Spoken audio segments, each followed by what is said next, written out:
What's going on, everybody? Welcome back to the Voiceovers Podcast. I'm 24K Logan. I'm Cameron going on. And today we're going to be reviewing Young Thug's new album titled Business is Business. So I have to admit, we are not the biggest fans of Young Thug. However, we do appreciate and respect his music going all the way back to the Rich Gang days. We both knew that this was something that we were going to want to review and instantly talk about. We appreciate everybody that tunes in. Let's get it. All right, man. So what's your initial thoughts on this album? It was out of nowhere. Like, you know, like I'm chilling and it was like Young Thug dropping tonight. I'm like, sure. I'm like, I was shocked too. Yeah, I was like, oh wait, this man actually dropping. And then I forgot Gunna had dropped, what was it, last week, that album. Yep. I never really had time to listen to that, but I listened to this one. I don't know. I was like, did he drop it because Gunna dropped his album? Was it something else? You know, because I know he is still incarcerated at the moment. We were all wondering if this was a big coincidence or nothing, but I don't think that's what the case is. Yeah, and when I listened to the album, like, since he is incarcerated, he didn't really have time to like finish his album. So exactly. I can tell. I think Metro produced some of these songs, right? So he probably came in, saved, because the beats are amazing with this album. Oh yeah. And the features, there was like a lot of features. I'm like, okay, maybe they dropped this for like label purposes or whatever, but it came together well for like an album while he's incarcerated at the moment. So you know, it works. And when not even just for him being incarcerated, I feel like just in general, this is a pretty good album. One of the best that we've had for the year. You know, 2023 has definitely been a quiet year for hip hop. For hip hop, especially, yeah. And this album, I think, just took it up a bit. I don't want to get too ahead of myself and say album of the year just yet. Yeah, just yet. You know, because we still have to wait for Utopia or the baby. Pink Tape. Oh my God. All jokes aside, I really enjoyed this album. It was a pleasant surprise. I think the only skip, not that it was a terrible song, but I just wasn't really feeling the song because of how repetitive it got. The Gucci grocery bag. I think that was the only skip for me. Yeah. For me, that Parade in Cleveland, the first song with Drake. So I'm listening to the song. I'm like, okay, it's a cool little Drake song. He had a little phone call thing in the middle. And then Thug came on. And I'm like, dang, he had a better verse than Drake. I'll admit. He did. And the way, I like how they did that, how they did the first part of the song, the phone call, and then they sped it up with the verse. The hook on that song was amazing. Yeah. What was that Tupac thing you was telling me about?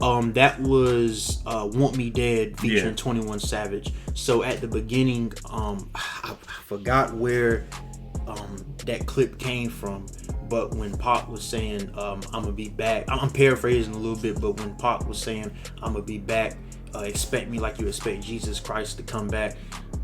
I haven't heard that clip in a long time, and so to hear that, I like how Young Thug had put that on the intro, and then he just went in on that song. And I like the song that he did with Travis Scott, 21 Savage, and Yak Gotti. Oh yeah. Also, there was what song was it? The Hoodie song. Yes. I like the beat of that one. With BS Slime and Lil Gotti. Okay, yeah, that was a good song too.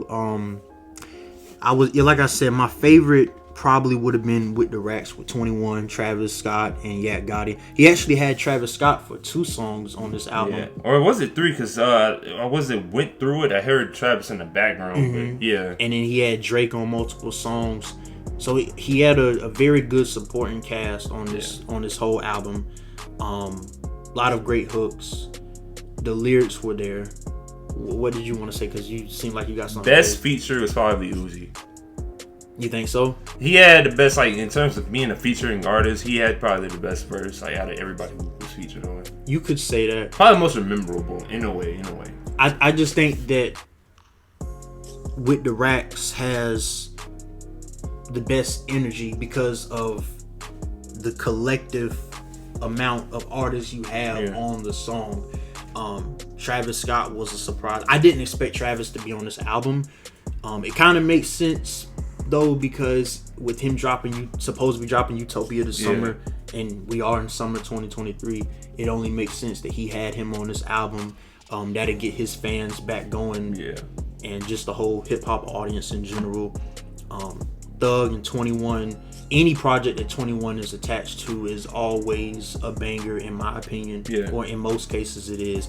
And then Future, bro, greatest trap artist of all time. Yeah, with him and Thug, they had both had pretty big influence with the South, and that last decade. So Yeah, and that was something that we had touched on briefly when we were doing the album rankings for the 2010s, and we had mentioned the trap lane, especially when it got big towards the second half of the 2010s decade, 2016 to 2019. That video about soon. Yes. Yeah. Very soon. Yeah, so hit the subscribe button if you want to see the album ranking video that we did for the 2010s decade. And that was very interesting. This album was kind of creative in a way, especially like with Metro producing some stuff. Exactly. And I think this is only I want to say this might only be the second album or one of the very few albums that was released while someone was incarcerated. Because remember, when Pac had released Me Against the World back in 1995, he was already incarcerated. But that album had, if I'm not mistaken, it went #1 while he was incarcerated. Very bold statement right here, and I think we could get the same with Thug. Yeah. Not that numbers mean everything, but obviously with him being incarcerated, and we don't want to make the video solely about his situation. Yeah, his situation, but you know what? He made I'll explain this. The album that released was actually pretty great considering he was still locked up. He didn't have time to like fully work on what he wanted to work on. That shows how, just imagine how much better it would have been if he had a full, opportunity to edit and cut things out the way he wanted, and was actively in the booth. Like, just imagine. Yeah, I would have gave it a 9, but probably gonna give it I say an 8. 8 out of 10. 8 out of 10. I'm gonna give it an 8.5 out of 10. All right. So what average of that would be 8? 8.2.5 out of 10. We're not the best at math. I'm not the best at math either. It was a dope ass album. Yeah, great album. I think. A few people, or one person that I talked to, actually has said that they didn't like the album, and that it was after one song they turned it off. I don't know why they would think that. Maybe they expected more out of Thug.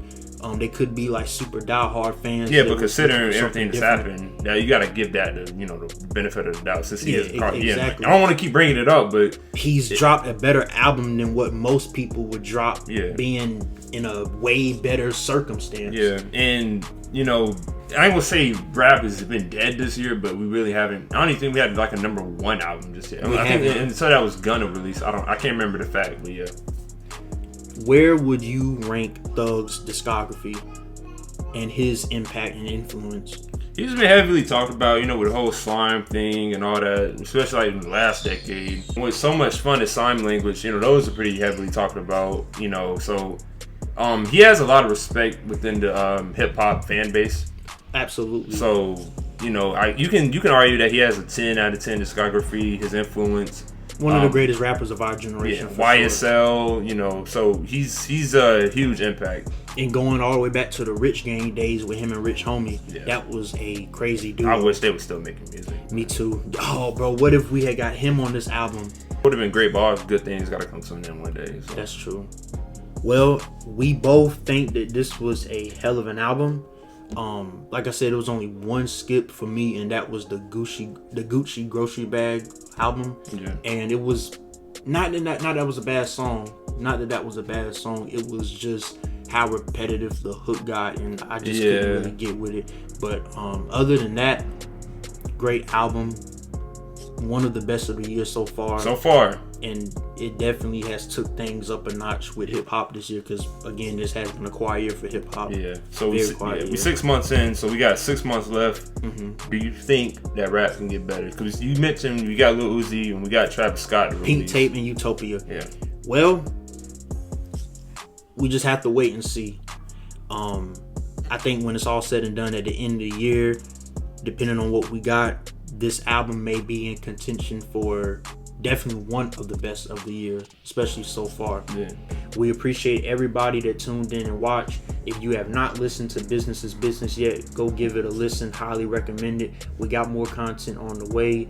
Like this video, give it a thumbs up if you enjoyed it, and always hit that subscribe button. It always helps us out. We appreciate y'all for tuning in. Until next time, peace and love.